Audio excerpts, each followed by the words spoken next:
Hello friends, ഇന്ന് നമുക്കൊരു spring onion മുട്ടത്തോരൻ കണ്ടാലോ. വളരെ ടേസ്റ്റിയും ഹെൽത്തിയും ആയിട്ടുള്ളൊരു ഗ്രീൻ ലീഫി കറിയാണിത്. ഇതിനു വേണ്ടി ആദ്യം തന്നെ ചെറുതായിട്ട് വട്ടത്തിലരിഞ്ഞ സ്പ്രിംഗ് ഓണിയൻ, അതിനാവശ്യമായ ഇൻഗ്രീഡിയൻസ് 2 മുട്ട. നമ്മൾ ആദ്യം തന്നെ പാൻ ചൂടായി കടുക് പൊട്ടിക്കാൻ വേണ്ടി അല്പം എണ്ണ ഒഴിച്ചു കൊടുത്ത് കടുക് ഇട്ട് കൊടുക്കുക. കടുകിൻ്റെ പുറകെ തന്നെ നമുക്ക് 2 വറ്റൽമുളക് ഇട്ട് കൊടുത്ത് ചെറുതായിട്ടൊന്ന് എണ്ണയ്ക്കകത്തിട്ട് മൂപ്പിച്ചെടുക്കണം. ചെറുതായിട്ടൊന്ന് എണ്ണയ്ക്കകത്തിട്ട് മൂത്ത് വരുമ്പോഴേക്കും അതിനൊരു നല്ല ഫ്ലേവർ ഉണ്ടാവും. ഇതിലേക്ക് നമ്മൾ ഈ സ്പ്രിംഗ് ഓണിയൻ ഇട്ട് കൊടുക്കണം. സ്പ്രിംഗ് ഓണിയൻ ആക്ച്വലി മേടിക്കുന്ന ഒന്ന് തന്നെ നമ്മൾ കറി വെക്കുകയാണ്, നല്ല ഫ്രഷ് ആയിരിക്കും.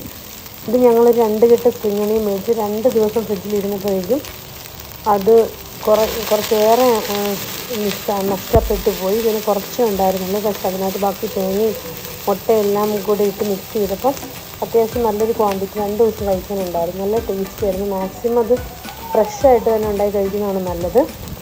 ഇതിന് ഞങ്ങൾ തേങ്ങ അരപ്പ് ചേർത്ത് നമ്മൾ കപ്പയ്ക്കൊക്കെ അരിക്കുന്ന പോലെ അല്പം മഞ്ഞൾപ്പൊടിയും പച്ചമുളകും വെളുത്തുള്ളിയും ചേർത്ത് അരച്ചെടുത്ത മിക്സാണ്. ഒന്ന് ക്രഷ് ചെയ്തെടുത്ത് അതും കൂടെ ചേർത്ത് കൊടുക്കണം. ആവശ്യമായ ഉപ്പും കൂടെ ഒപ്പം ചേർത്ത് കൊടുക്കുക. എന്നിട്ട് നന്നായിട്ടൊന്ന് ചെറിയ തീയിൽ വെച്ച് സോട്ട് ചെയ്തെടുക്കണം. അതിലേക്ക് നമുക്ക് അത്യാവശ്യം ക്വാണ്ടിറ്റിയും കൂടെ കിട്ടും. നമ്മളൊരു 1.5 സവാള ചേർത്ത് കൊടുത്തിട്ടുണ്ട്, ചെറുതായിട്ട് അരിഞ്ഞ് അതും കൂടി ഇട്ട് കൊടുത്തിട്ടുണ്ട്. അത് അധികം ക്വാണ്ടിറ്റി ഇല്ലാത്തതുകൊണ്ടാണ് ഇതെല്ലാം കൂടെ ആഡ് ചെയ്ത്. പക്ഷെ നല്ലൊരു ടേസ്റ്റ് ആയിരുന്നു. ഇതെല്ലാം കൂടെ മിക്സ് ചെയ്ത് നല്ലൊരു കൂണ് തോരൻ്റെ ടേസ്റ്റ് ഫീൽ ചെയ്തു. ഇത് ഞാൻ ഡ്യൂട്ടി കഴിഞ്ഞ് വന്ന ദിവസം ഇന്നലെ ഹസ്ബൻഡ് പ്രിപ്പയർ ചെയ്ത് വെച്ച ഒരു കറിയായിരുന്നു. എനിക്ക് ഒത്തിരി ഇഷ്ടപ്പെട്ടു.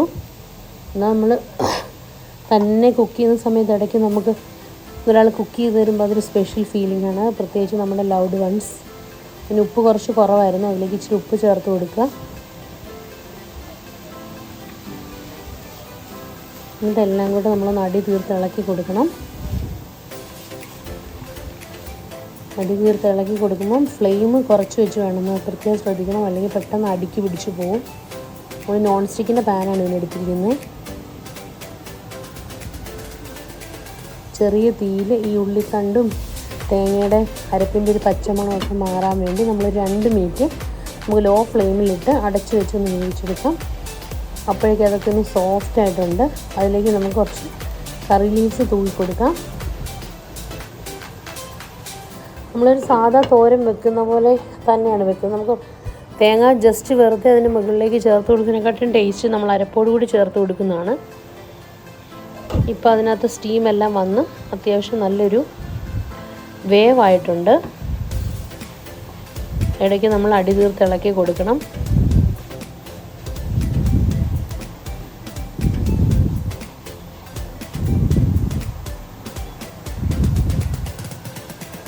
ഇതിലേക്ക് നമുക്ക് സവോളയും തേങ്ങയും മുട്ടയെല്ലാം കൂടെ ചേർന്ന് വരുമ്പോഴേക്കും ആ ഒരു കൂണ് തോരൻ്റെ ടേസ്റ്റ് ആയിരുന്നു. ഇനി നിങ്ങൾ പ്രത്യേകം ശ്രദ്ധിക്കേണ്ടതെന്ന് വെച്ചാൽ ഞാനിത്തവണ പഠിച്ചു അന്ന് തന്നെ മാക്സിമം ഉണ്ടാക്കാൻ പറ്റുന്ന ഒരു റെസിപ്പിയാണ് ഈ ഉള്ളിത്തോരൻ. ഒരു ദിവസം ഇരുന്നാൽ പോലും അതിൻ്റെ ഫ്രഷ്നെസ് പോകും. പിന്നെ അതിൻ്റെ തണ്ടുകളൊക്കെ പെട്ടെന്ന് കേടുവരും. അപ്പം നമുക്കതൊന്നും ഉപയോഗിക്കാൻ പറ്റത്തില്ല. അപ്പം മാക്സിമം ഫ്രഷ് ആയിട്ടുള്ളത് മാത്രം എടുത്താണ് യൂസ് ചെയ്യുന്നത്. പിന്നെ നടുക്ക് ഒരു ചെറിയ സ്പേസ് സൈഡിലേക്ക് മാറ്റി കൊടുത്തതിന് ശേഷം നമുക്ക് മുട്ട ചിക്കി കൊടുക്കാം. ഈ തോരന് വേണ്ടി 2 മുട്ടയാണ് എടുത്തിരിക്കുന്നത്. അതിലേക്ക് 2 മുട്ട പൊട്ടിച്ച് ഇട്ട് അതിനകത്ത് തന്നെ വേറെ പാനിലൊന്നും ഇടണ്ട. അപ്പോൾ ഇതിനകത്ത് തന്നെ മസാലയും ഉപ്പും എല്ലാം പിടിച്ചൊരു പ്രത്യേക ഫ്ലേവർ നമുക്ക് കിട്ടും. എന്നിട്ട് നമ്മൾ ഇതൊന്ന് ചിക്കി കൊടുക്കണം.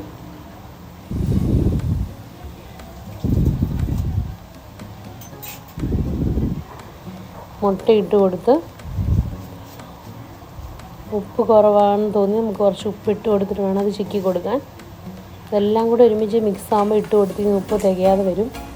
അത് നന്നായിട്ടൊന്ന് ബീറ്റ് ചെയ്ത് കൊടുക്കുക. നമ്മുടെ ആ സ്റ്റിക്ക് ഉപയോഗിച്ച് തന്നെ നമുക്ക് നന്നായിട്ടൊന്ന് ചിക്കി പൊരിച്ച് കൊടുക്കാം.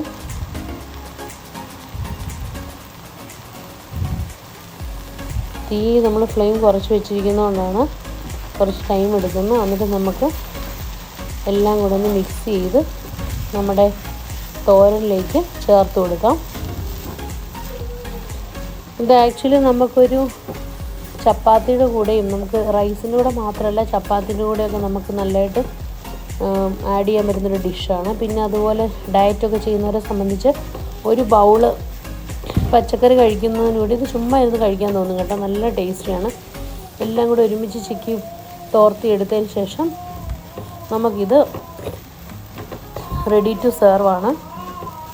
ഇത്രയേ ഉള്ളൂ. വളരെ ടേസ്റ്റിയാണെന്ന നല്ല ഹെൽത്തി ആയിട്ടുള്ളൊരു വെജിറ്റേറിയൻ ഡിഷാണ്. വെജിറ്റേറിയൻ എഗ്ഗ് ഒഴിവാക്കി കഴിഞ്ഞാൽ പൂർണ്ണമായിട്ട് വെജിറ്റേറിയൻ ഡിഷും ഇനി എഗ്ഗ് മാത്രം ഉപയോഗിക്കുന്നവർക്കാണെങ്കിലും ഇത് കംപ്ലീറ്റ് ആയിട്ടും ഉപയോഗിക്കാവുന്നൊരു ഡിഷാണ്.